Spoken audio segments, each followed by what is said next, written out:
अस्सलाम वालेकुम स्टूडेंट्स, मैं हूं आपका टीचर मुज़म्मिल हसन गुलेरिया। आज हम स्टार्ट करेंगे एफएससी मैथमेटिक्स सेकंड ईयर का। एक्सरसाइज 4.1 है, चैप्टर नंबर 4 है, क्वेश्चन नंबर 14 है और वीडियो नंबर है 735 और ये मेरा व्हाट्सएप नंबर है। अगर आपको कोई प्रॉब्लम हो तो हम मुझसे कॉन्टैक्ट कर सकते हैं।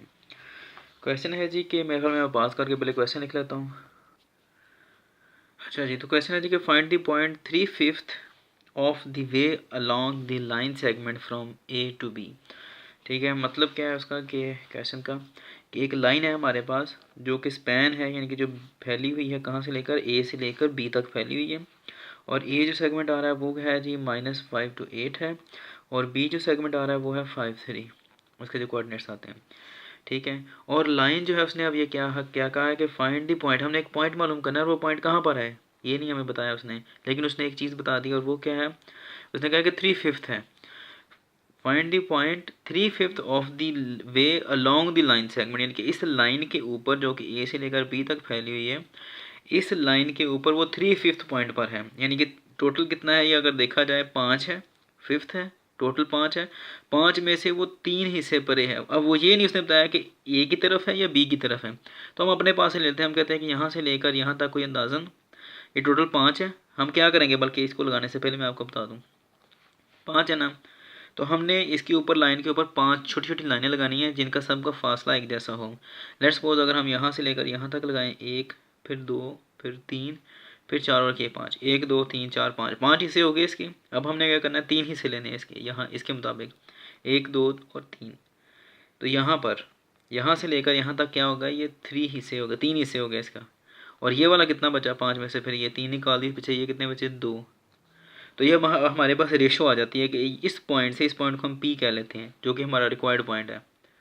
ठीक है, ये पॉइंट पी क्या है, ये ए से 3 हिस्से दूर है और बी से कितना है 2 हिस्से दूर है। ठीक है, तो इनकी रेशो बन जाती है 3:2, इस तरह 3:2 बन गई इसकी। ठीक है, यानी कि इनके अंदर जो अब निस्बत है, निस्बत किसे कहते हैं, ताल्लुक को। तो इनके दरमियान जो आपस में ताल्लुक है फासले का, वो कितना है कि यहाँ से लेकर यहाँ तक ये 3 हिस्से परे है और ये यहाँ से लेकर यहाँ तक 2 हिस्से परे है इससे। ठीक है, अच्छा जी, तो करते हैं अब स्टार्ट। और ये आपको पता है, हमने थ्योरी के अंदर पढ़ा है कि अगर किसी भी लाइन पर कोई पॉइंट हो, ठीक है, और वो एक ख़ास रेशो से एक दूसरे से डिस्टेंस पर हों, तो उसके लिए जो हम फाइंड आउट करने के लिए कि इसके जो पॉइंट्स आएंगे इसको हम ए और बी कह लेते हैं लेट्स सपोज।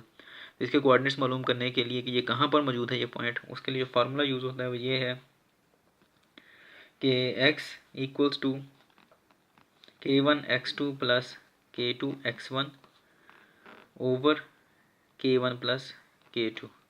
अब यहाँ पर k1 क्या आ रहा है, k1 3 आ रहा है और k2 क्या आ रहा है, वो हमारे पास 2 आ रहा है। ठीक है, k से मुराद होते हैं यही जो इनका डिस्टेंस है यहाँ से लेकर यहाँ तक, ये जो कांस्टेंट आती है रेशो की, ये कहलाता है k1 और k2। ठीक है, अब यहाँ पर x1 और y के लिए आएगा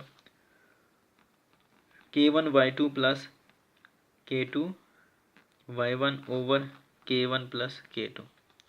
इसके लिए क्या है, अब वो x1 और y1 वो ये चीज़ है कि इसके कोऑर्डिनेट्स क्या आएंगे x1 y1 और इसके कोऑर्डिनेट्स क्या आते हैं x2 y2। ठीक है जी, ये आते हैं इसके पॉइंट्स। तो इसके मुताबिक ही हमने इसको हल करना है। के से मुराद मैंने आपको बता दिया ये और ये है। अब x और y क्या है, ये इस पॉइंट P के कोऑर्डिनेट्स हैं जिनको हमने a और b कहा है। तो इसलिए हम x की जगह पर a लिख देंगे और y की जगह पर हम b लिख देंगे, कोई मसले वाली बात नहीं है। तो अब करते हैं स्टार्ट नाउ।